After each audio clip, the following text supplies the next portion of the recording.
Merveilles de l'être humain, Werner Gitt. Dans Merveilles de l'être humain, vous trouverez des détails passionnants sur ce qui constitue un être humain. Qui ne serait pas étonné d'apprendre, par exemple, que nous n'entendons pas avec 2 oreilles, mais avec 6. Ceci ne nous permet pas seulement de nous orienter dans l'espace, mais aussi de suivre une seule conversation dans une pièce remplie de gens en train de parler. Le nerf optique qui va de l'œil au cerveau n'a que 2 mm d'épaisseur, mais il contient plus d'1 million de fibres nerveuses, toutes isolées les unes des autres. Même à notre époque de communication high-tech, les ingénieurs en télécommunications rêvent d'un câble en fibre optique qui aurait des performances pareilles. Nous sommes normalement capables de distinguer environ 10 000 odeurs différentes, mais cette capacité remarquable peut être considérablement augmentée par la pratique, comme c'est le cas chez les dégustateurs de vin ou de café. Notre cœur bat quelques 100 000 fois par jour et pompe suffisamment de sang au cours de notre vie pour remplir un énorme gratte-ciel. Dans une goutte de notre sang se trouvent 250 millions de globules rouges.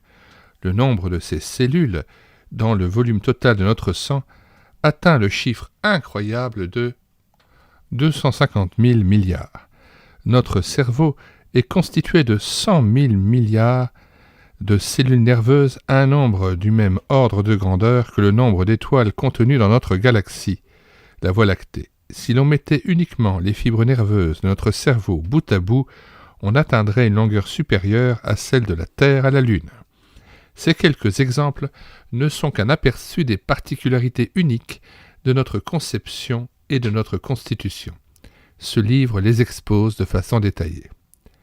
Après nous avoir donné de nombreux détails étonnants sur les plans médical, physique, chimique et sur celui de la théorie de l'information à propos de la façon dont nous sommes faits, l'auteur cependant n'en reste pas là, mais en tire des conclusions logiques concernant celui qui est à l'origine de l'être humain.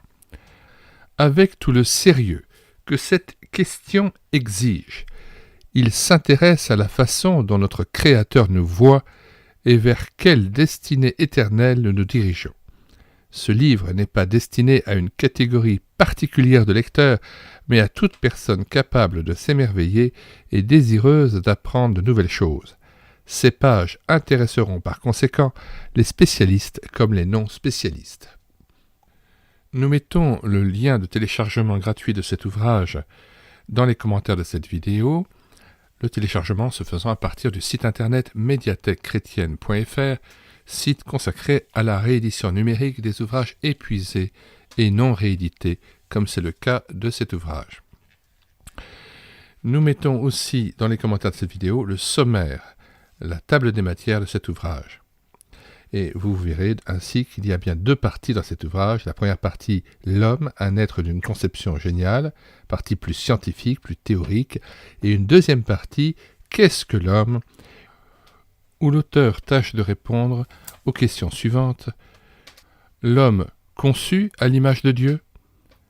L'homme a la faculté de parler, tout comme Dieu. L'homme a la faculté de penser, tout comme Dieu. L'homme a la faculté d'écrire, tout comme Dieu. Et plus loin, les questions auxquelles M. Gitt essaie de répondre. Dieu a-t-il des organes sensoriels? Dieu connaît-il chaque personne? Et donc, il y a toute une série de questions extrêmement profondes auxquelles l'auteur tâche de répondre et qui pourront enrichir l'Église par une lecture approfondie. Avant de nous quitter, je vous invite à vous rendre sur la page d'accueil du site internet médiathèquechrétienne.fr et de regarder les centaines d'ouvrages et les dizaines d'auteurs dont nous avons réédité numériquement les ouvrages, épuisés et non réédités, afin d'enrichir à nouveau l'Église de toutes ces richesses qui jusqu'à présent n'étaient pas disponibles. Nous vous disons au revoir et à bientôt.